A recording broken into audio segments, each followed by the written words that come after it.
like, nope, I take my boat out on the water and I eat bagels for breakfast.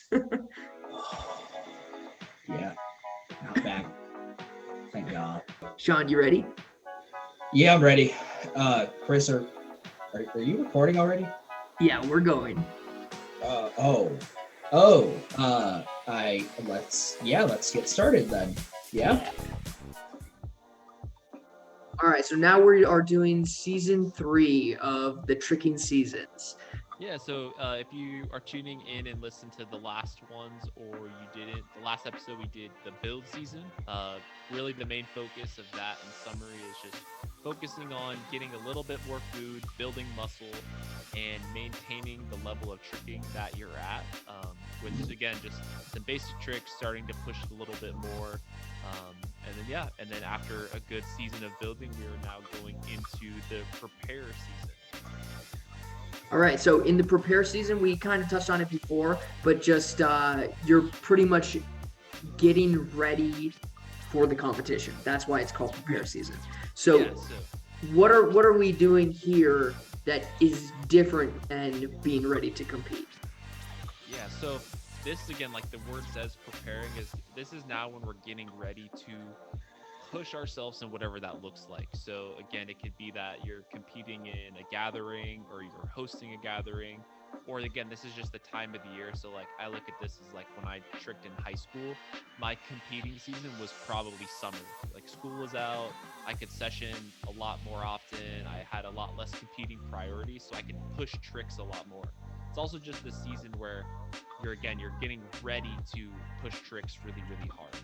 So right, that's kind of what I was thinking of too. Where like a competition is really like could just be you pushing to that next level. Yeah, exactly. So if I use that example of like, say the 3 months of summer are when I like to trick the most, and that's when I can push myself. Then the 3 months prior to that are going to be my prepare season. So nutritionally in this, it actually is pretty easy. So if you've been following along with the recovery and build track, if you did the recovery season, you already worked on food, you already got the habits down around food. Build season, we increased calories a little bit. Now in the prepare season, this is where I'm just maintaining or cutting if necessary. So if you are just a responder to a bulk where you gained a little bit of like body fat, this would be the time where you could drop calories by 200 to 300 calories, work on trying to just shed off a little bit of body fat, or you could just be at a happy amount and just maintain the amount you're eating, because we're going to be doing a little bit more tricking now in this season, so there's going to be a little bit more activity, so we're going to be burning a little bit extra calories just from movement. So we don't want to push our calories down too low to cut, because we don't want to end up losing some of that muscle we spent building. Right, you'll already be at a calorie deficit because you're tricking instead of lifting. Yeah, so in terms of like the tricking and lifting, the ratio now is lifting's going to go about 2 to 3 days a week now, tops. And what we're doing now is we're transferring the focus of muscle building to power development. So we build this new muscle, and I don't know if you've had this happen to you, Chris, because I know you said you did like a big weight change in terms of muscle loss. But Yeah. if you lose a lot of muscle, or you gain a lot of muscle, or your weight changes a lot as a tricker, your timers for things change quite a bit. Like how you twist, how you flip, especially flipping, I've noticed is like a big difference with weight. Like how much you have to focus on, when you're doing like a cart dub or a cart triple full, it's like how much do you have to think about flipping your cartwheel before ripping twist versus not. And that's going to be, I think that has a big say in how much you weigh and how strong you are as well. So the focus for the training is going to be power development. We're using this new muscle we got and learning and telling our body to use that explosively. So now this is like, you think of some of like the explosive type things you see in the gym, where maybe people are doing like box jumps or doing like sled pushes and sled pulls, where it's maximal effort with that new muscle now. And that's about 2 to 3 days a week, and tricking is going to go up now. We're sessioning probably 3 to 4 days a week at this time. Okay, Now, so I misunderstood that. So in the workout style, now we're doing explosive workouts. Gotcha. Yes. Okay. Yeah, and a lot of it too is it's not all plyometrics within within the workout, because again, we don't need to double dip our plyometrics. We're going to start tricking more, so we don't necessarily need to start doing tons of jumping and explosive type things on our joints in the gym. I really, really like, if there's one explosive exercise I love more than anything for trickers, and this is even for the normal person, is sled pushes and sled pulls. Because if you're familiar with working out, there's an eccentric portion of a movement and a concentric portion of a movement. We all know what a pull-up looks like in our head. When you pull up on a bar, that would be the concentric portion. You're using the muscle to move your body. The eccentric portion, you're controlling your body down. You're using the same muscles you did to pull yourself up, but it's just controlling on the way down. That controlling on the way down is the most taxing on the body. That's where the most muscle fibers are torn. And again, this is why tricking can be hard on the body. When we land a trick, we're using all these muscles in our body to slow ourselves or to absorb impact and take off again. So we're using a lot of eccentric muscles, and that's why it can be pretty damaging. So the sled in a gym is all concentric. It's pushing. Hey, if you enjoy our content and you want to show some support, make sure you follow us on Spotify and Instagram. Our Instagram tag is the_flip_side_podcast. Just make sure to go on there. Just shout out like old episodes that you liked, anything about the new episodes. You can comment on any of them. We would really appreciate it. And if you do end up wanting to go a step further, just become a supporter. All you have to do is follow the link in the description in any of our episodes that we've published. And you can also go under the About section in our Spotify homepage. You can do as little as 99 cents a month. Any amount that you guys support us is going to help us build a better podcast and help build better trickers around the world. And no pull for the muscle. So it's really restorative on the tissue. It's not super hard on the joints. And we get to work that power aspect of it. That is very, very cool. I never even thought of that. So that way it allows you to do all the negative aspects in tricking without having to do that to yourself in the gym. Probably one of Very the, cool. I would say like the key thing in the prepare phase is going to be finding some way to do a sled type motion, whether it's in a gym and it's like a sled you can actually move. If you train at or go to like a higher end gym, like a Lifetime or other ones, they'll have what's called like sled mills. And it's actually a treadmill that you can turn on internal resistance and push like a treadmill or push like a sled. That was what I had at my gym, and it was super, super successful. You could control the weight all the way up to like 400 pounds. Wow. Oh, wow. You could do a lot of work with that.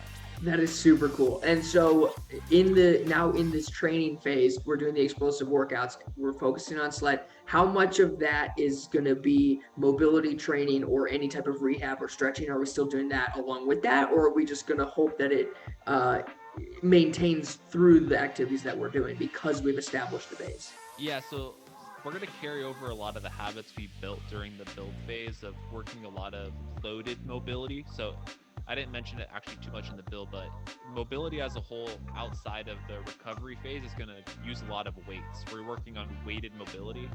As you said in the last episode, Chris, like your adductor injury.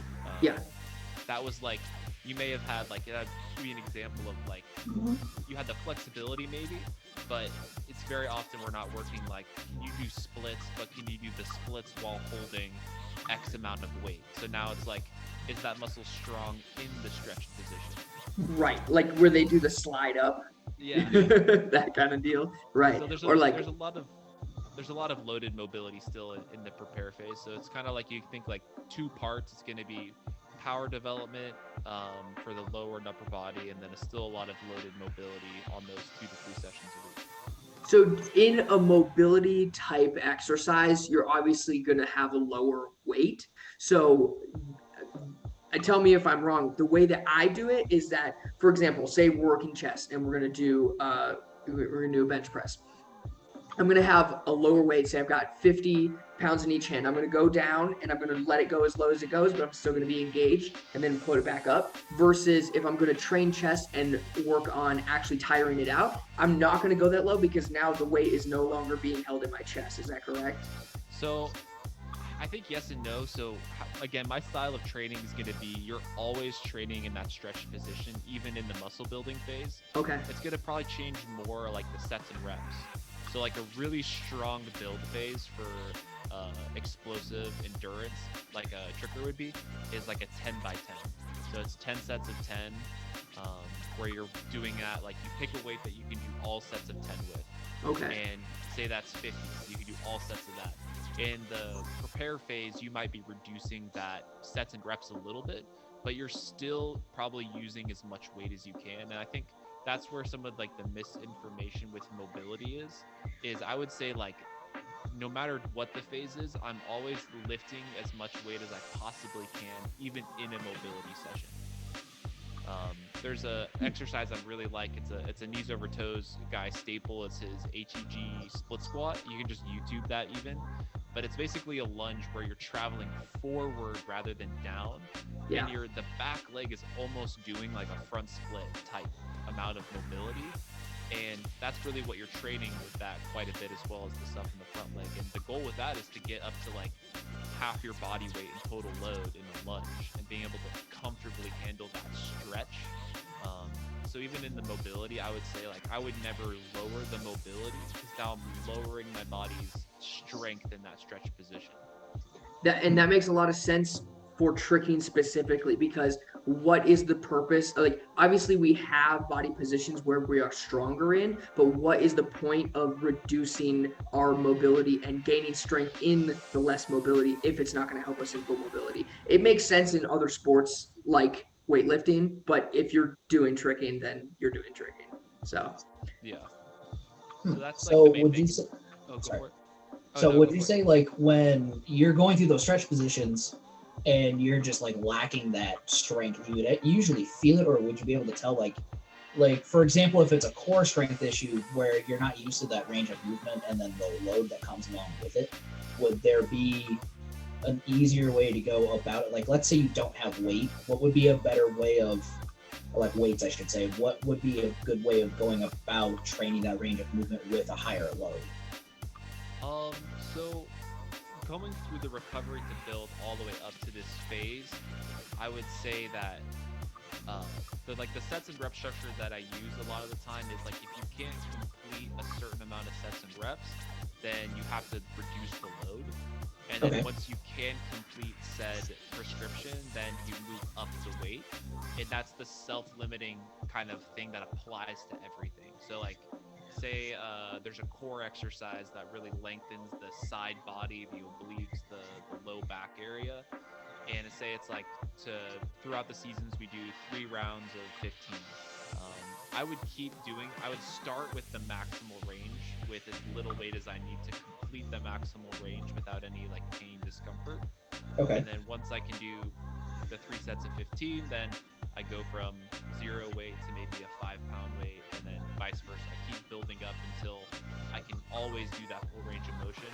The full range of motion is the most important part, and a lot of people might have to even regress the exercise to where maybe they can't even do the full range of motion with no weight, but they have to make the range of motion easier somehow by maybe changing the angle that gravity's acting on the body or different things like that. or using resistance bands or anything. Yeah. Or using resistance bands to help like have support into that range of motion. Okay. Very cool. All right, well, let's jump back into more of the prepare stuff. I want to talk on the tricking side. Is crashing part of your program, or do you want to use equipment, or what is your philosophy on that? So it's also personal preference. So like I really like how I phrase how the prepare phase should like work in this size is that like using that number scale we talked about, this is now going all the way up to like maybe an 8 out of 10 in terms of what year. So we're on like, think of this as like the brink of working moves that you're wanting to work on. So say you can't triple cork, maybe now you're starting to do like double cork variations or double cork hypers, or like you're working like double cork timers.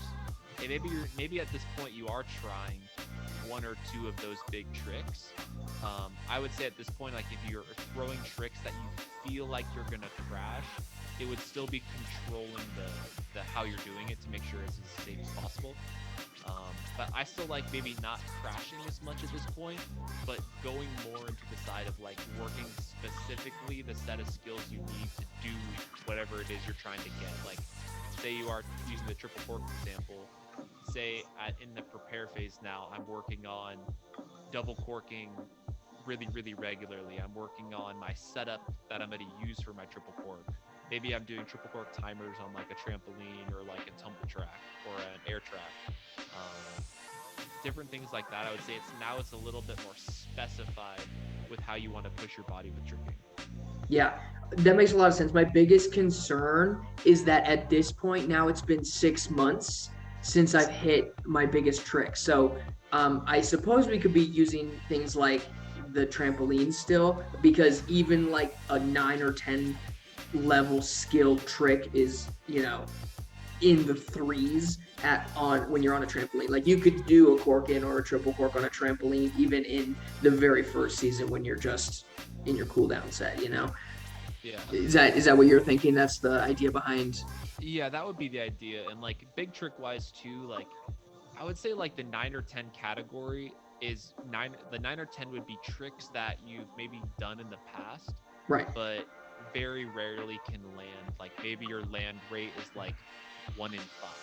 Yeah. Or 1 in 6. So it's like that 9 or 10 is really like skills you've kind of been working on, like are big tricks that you've crashed or maybe injured yourself on, or is even like tricks that you don't even have yet, that you're like, this is the next thing I want.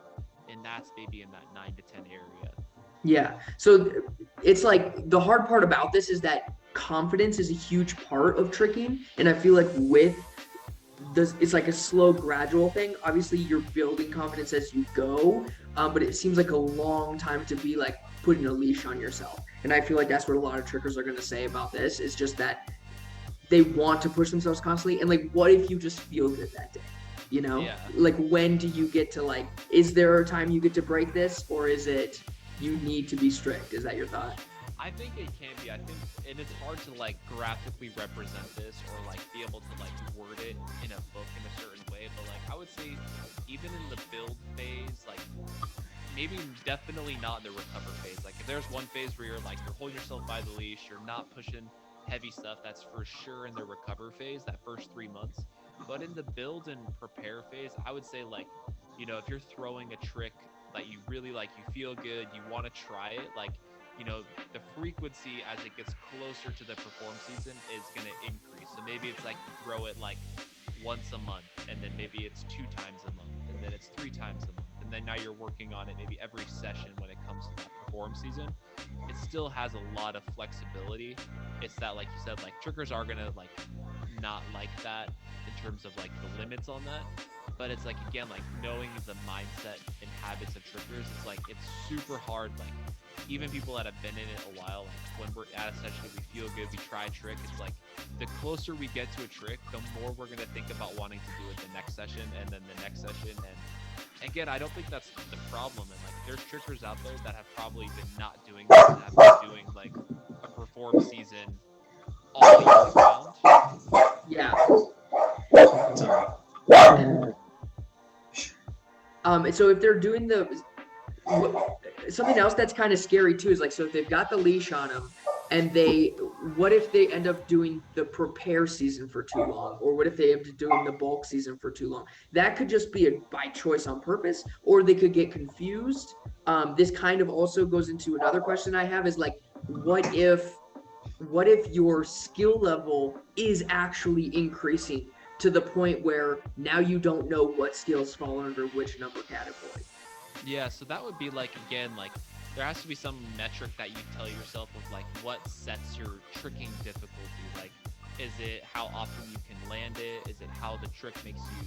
Because like you said, like maybe this is different for someone who's been in the game a while, who has like a large arsenal of tricks, who can kind of like divvy up their tricks into like what season they do them in. And I feel like it's almost easier because like if you've been tricking 10 plus years, like there tends to be like tricks that you did that you haven't done for like 2 years because you forgot about. So Right. There's like so much to go back and work on, where I feel like it's more easy maybe for an advanced tricker, but like a brand new tricker who's like learning new things as they go. Right. Exactly. I would still maybe even like hold it to like what that trick would be categorized as like a beginner move or a novice move, because it's like, do I think a novice tricker can't even do like a scoop gainer, or like can't even do like setups yet? It's like, I don't think they would really matter where they're at in this in terms of their skill progression with tricking. Like they could just go all in with the skill and just focus on the nutrition and training side of it to supplement that learning. That's true. You can do both simultaneously because even though it is difficult, it's actually more of a mental game when you're in like, even in the beginner stage and even in just past that, it's still not that taxing on your body if you don't have the full grasp of what tricks actually are. And I think at a young age too, it's a little bit different. Like I definitely like the type of person I'm trying to help with this is really like the aging an adult tricker, like where we're in college, exiting college, we're an adult, we're trying to figure out how to trick for the long term. I think with the youth nowadays, especially like there's so much like that's different than when I started tricking, where it's like there's these big community hubs that are like there's kids that are like in their like 10, 11, 12 who are already doing like triple fulls and like all this other stuff. And I think that's a testament to like having the more advanced trickers like been through the ringer of like throwing and crashing stuff, where it's like now there's this system of like do this thing first, like have this timer first, like feel comfortable like this, and you have insight going into the next generation where it's like crashing happens a lot less often. Yeah. And there's even better technology and setups now where it's like, oh, like this is how you set up to train this trick safely now. So I think it's a lot different now. And I think for the younger generation that has that coaching environment, it can be a little bit more flexible as they're learning tricking. And the same thing too with the training side of it, I would say like, I wouldn't even focus on the training and nutrition side of it until you're like maybe a senior in high school, college level. Because if you're younger than that, like your ability to build muscle isn't going to be there just hormonally. So you're going to be far better off spending the time cross training, like working on technique, like just training, tricking for fun at that point if you're like a younger kid. Yeah, that makes sense. And that's something that we can't forget either. We're doing this because it's fun. Don't take that out of it to make it a chore. Yeah, no, that's super legit. Sean, did you have anything you wanted to throw in there?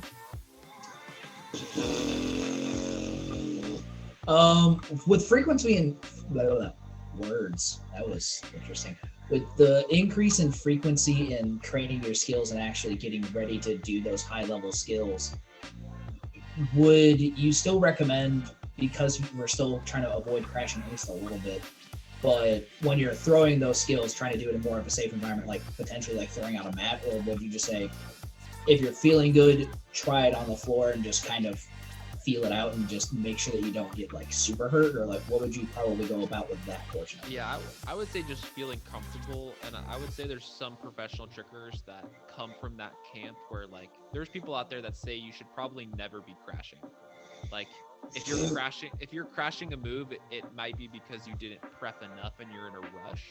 So it's like I think there's like a middle ground. There's like, because even crashing can be on a spectrum. Like, is it a haphazard attempt where you're just kind of like going for it, or it's like, do you even have like the air awareness and body control to like know where you're at in the trick to be able to like crash safely? Like, crashing in itself is a skill of like being able to know you're not going to land a trick and like control the landing, even if it's not going to be on your feet. So I think that would be the level. Like, crashing at this point would be okay if you're at the point where you're still working tricks where you have that air awareness. Yeah, so it's not like a guy that's learning a backflip just all of a sudden is like, oh, I'm gonna just try and double back. It's like, you should not do that, and if you crash during that, you're not gonna know what to do. You need to learn how to fall. Yeah, no slams. And it's also like, again, like I put some action steps that I can talk about when we get to the very end that I think will help with some of the mindset side of things. With some of this stuff, it's probably better to just recap it at the end.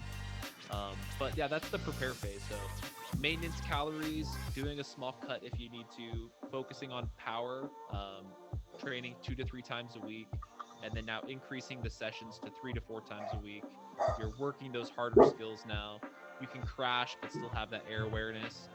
But frequency intensity of tricking is now going to go above what training is, and training is going to go down for this prepare season. Awesome. So, and then what's the final season called? So the final season is called Perform. So this is going to be your, the one gathering of the year that you want to go to and kill at. Like maybe you're battling for the first time, or you're getting ready to shoot like a yearly sampler where you want all these hard tricks landed, like you have a goal list in mind, you're working towards these goals. This would be the performance season, this 3-month season of the year where your goal is to push tricks, increase your ceiling now of tricks, and really focus on that. So nutritionally at this point, what comes to be the most important is just fueling for performance. Now that the intensity is up there really high, we just really all we're watching is just total calories and making sure we're not dipping too low with how much we're training. So this is really focusing on carb intake. Carbs for performance are going to be key. We want to just make sure that that's in place every day and is in there post and pre-session.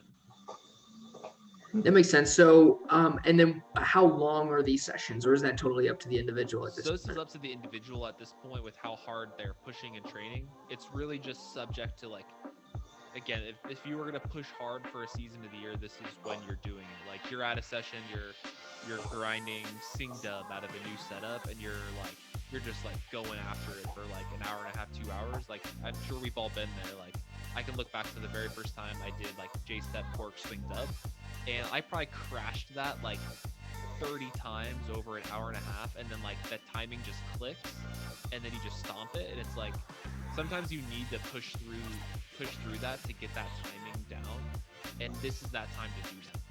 Yeah. Oh, good times. Good times. So, what about injuries? So if you are in any of these phases and you get an injury, whether it's small as a sprain or maybe it's a broken wrist or something like that, do you have to start from the beginning, or is that just you kind of, once it's healed, you can kind of jump in where you feel like you were? So like a severe injury definitely is gonna set you back, I think, because again, like if you, and this is the thing, like with tricking it, I had to learn this early on too, is like we still do a sport that has inherent risk. Like, to believe that you'll train your body and train efficiently to never have risk it's not realistic. Like, you could do all the right things in the world and there could be a dead spot in the floor that you roll your ankle and you tear everything in your ankle, and that's like completely out of your control. And like that just happens, and like you would start from the prep phase. And again, I think that this is good to learn, because if you do have a serious injury, it's like now you have a game plan. Like, I think it's really daunting when it's someone's first injury and they're like, I know some people that, like, a good amount of people have their first big injury and then they're just done. They're like, I don't even want to trick again. Like, I don't want to have to go through all of this relearning and getting new tricks, and the fear of like not being where you were at before or not being able to get back. Like, it's tough, and like going through this also teaches you how to do that, because again, I think that's a normal part of life. Like, you're gonna get aches, pains, and injuries sometimes, so it's better to have the tool set to get out of it. Right. No, I definitely agree with that. And then is there any way you can, what about like performing multiple times a year? Do you, if you're in the other phases, you're just performing at a lower level, say you're going to a gathering? Yeah, I would say it's a lower level, and again, like I think performing wise at a gathering, like gatherings are doing really well now, where it's like it is super community oriented. There's like seminars going on, you're meeting people and like seeing friends you haven't seen in a while. Like, it is a lot more about the fun of tricking. Yeah. And that's where it's like the fun of tricking is like, if you've been in it a while, I think you get to a point where it's like, if you are always fueled by landing new things, I don't think you're going to be tricking for the long term anyway. Right. Because again, aches, pains happen, like seasons of life happen, where it's like the fun of tricking is like, if you're just in it to trick and whatever that means, then I think you'll be in it for a while. And I think it's good to have that mindset when you're going to events over the year, where maybe you're at a different season, like you're in the build phase, the prepare phase. It's like you can still trick, you can still do moves that are easy for you, which again is subject to how good you are. And that's kind of how I would treat that. Totally. And what about other things? So like, it's one thing to increase your ceiling of tricks versus your base of tricks, but there are gray areas. So is that purely experimental? You just go, how does my body handle, say, like mega stance? It's really hard on, for me, that's hard on my right ankle. Is that something that I avoid until performing time, or is that something that I work on because it's not a high level skill? Yeah, so that's where there is that gray area of like, you could say there's like power-based skills and like tech-based skills. Like being able to just raw do a triple cork versus like being able to like combo carry throughs regularly. It's like, Right. that's a good example where I think that could be done even in the build phase, where it's like maybe even all the way back to the recover phase, where you're working like, maybe you're working mega in like a very basic move and working on basic transitions using mega. In the build phase, you're working slightly more difficult tricks in mega. In the prepare phase, now you're like really trying to expand new tricks from mega, and then perform, you're like trying to hit mega out of like hard tricks, you're trying to do new combos with it. That would be like an example, I think, for like a tech-based skill like that. That's a really good way to break it down, because yeah, you can hit all the stances from a scoot. You don't have to do it from double cork. So totally makes sense. That's where, like, for the book, I was even like trying to play with even a fourth category, but I think it still falls into tricking. As I think another really good thing trickers can do from like a seasonal approach is start to look at skills like they want to get over the course of a year. Right. So it's like, it's like January 1st, like I'm going to write down my resolutions. I'm going to get dub this year. I'm going to do triple cork swing, or all these different things. And using this framework of the 4 seasons to also like map out your journey to that new trick in as efficient way as possible. Where it's like you're spending 3 months doing like the base stuff for a new trick, and then the next level, and then the next level, and now you're ready to do that trick. I think can also lead to people getting new skills, and especially those harder, high ceiling skills, a lot more efficiently and without as much risk. Yeah, and I think increasing that base is super important too, because and that's exactly how I did it when I first started. Once I understood how combos were built, I wasn't just worried about the singular tricks. I was like, okay, let me build like 5 dream combos that I can't hit now, probably won't hit at the end of the year. So what I did is I made these dream combos all the way out to like, okay, maybe that's the end of my tricking career, but by the end I want these. And then I was like, okay, now based on how far I've gotten now, what does a dumbed down version of that combo look like that I can hit? And I'd hit that, and then next year I'd be like, okay, let's advance that combo so that I can get to that dream combo in the very, very long run. So having that kind of mindset and applying it within this also helps you get through those seasons and not just feel like, oh, like I'm not in the perform season, I can't train as hard as I want, like, this is like not fun. Whereas like if you dumb down and work on those different skill levels, or maybe you're a new tricker, so you're doing that with a more advanced tricker. I think too, like younger trickers talking to someone that's been in it for a long time and knowing the process of like, this is what I want, so how do I break it down, or like how do I work on all these moves? I think that's a really smart approach alongside something like this. yeah, no, that's super intuitive, and I think everyone can benefit from this. How does this relate to gymnastics seasons? What do you guys have going on? I mean, it's kind of weird because summer is really the time where we're doing a lot of building and preparing. It depends on the season though, because certain levels compete during September to December, other levels compete January to May. So they kind of get this weird little flip-flop because usually they're going to always be stressed because of school. So that's kind of the hard part about doing any of these seasons sometimes. Oh, I'm learning the hard way again. But, I mean, how do I put it? Working on pushing them and giving them the right tools from the beginning is kind of the hard part because they're the younger generation. So me, I guess, and like any other coaches, like having experience with it, wants to give them the building blocks and give them essentially like how these seasons work and kind of just instill it in them. So they don't 100% always know if you don't explain it to them, like how it's working and like how you're thinking and how the process works. But it's just naturally designed that way and naturally actually progressing that way. Because I will look sometimes 2 to 3 years in advance of like, okay, I want them to work towards this skill because I think that they have the potential to get here. So like one of the first big skills is like doing soups, which is round off onto the table and then you push off your hands and do backflip off the table to your feet. So it's one of the first like higher level skills to like break into like really big stuff. And that takes a lot of prep work. It's not like I can just do that in 3 months if they've never done gymnastics before. Like that's not usually how it works unless you're a weird enigma. But Right.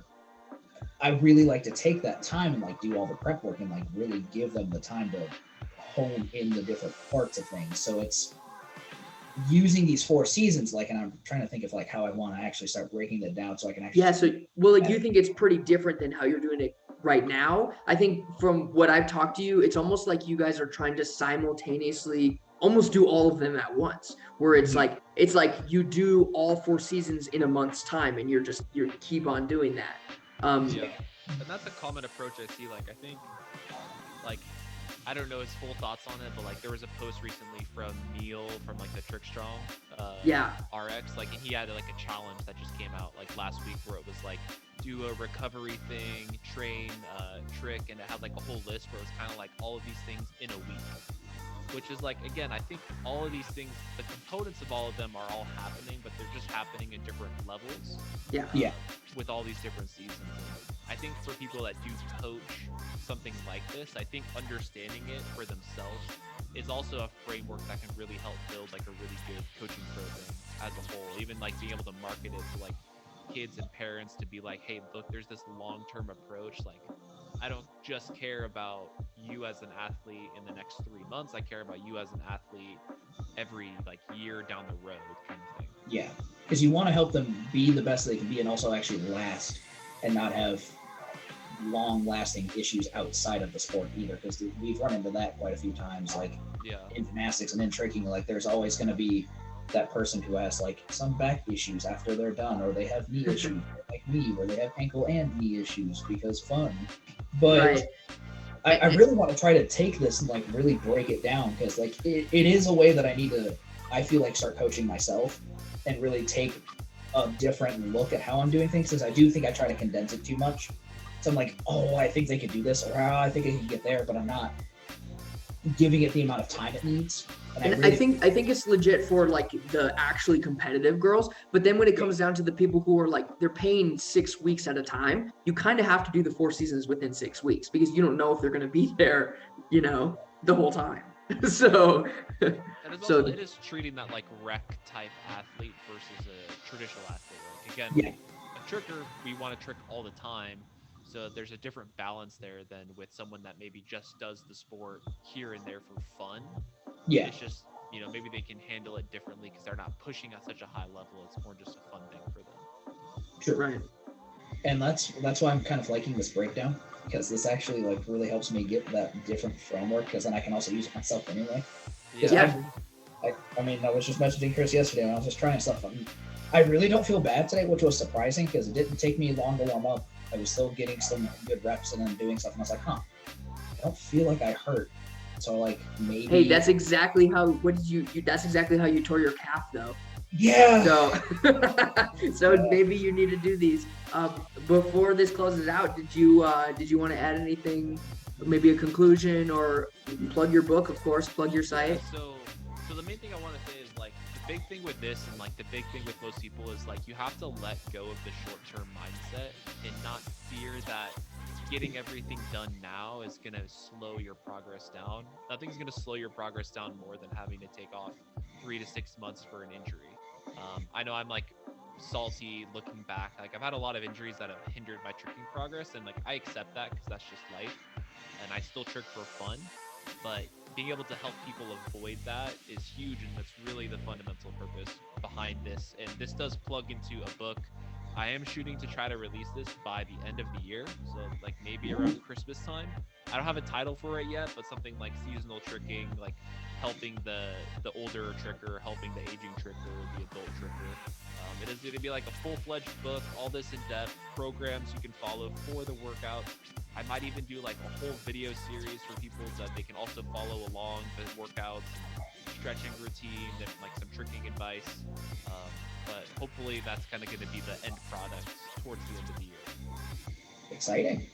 Awesome. And then what's the name of the Facebook group again? We'll put a link in as well. Yeah, so the Facebook group is just called Nutrition for Trickers. There's a free form on there now where I'm allowing people to submit stuff, and I'm basically helping them with the recover phase initially for right now for completely free. Perfect. All right. Yeah. Well, thanks for... Don't forget to follow us on _flip_side_podcast on Instagram. and CHRISPY_TRIX. That's chrispy-trix on Instagram. And I also have another YouTube channel, TrixFix, TRIX space FIX, for more tutorials and other things. And we'll see you guys next time.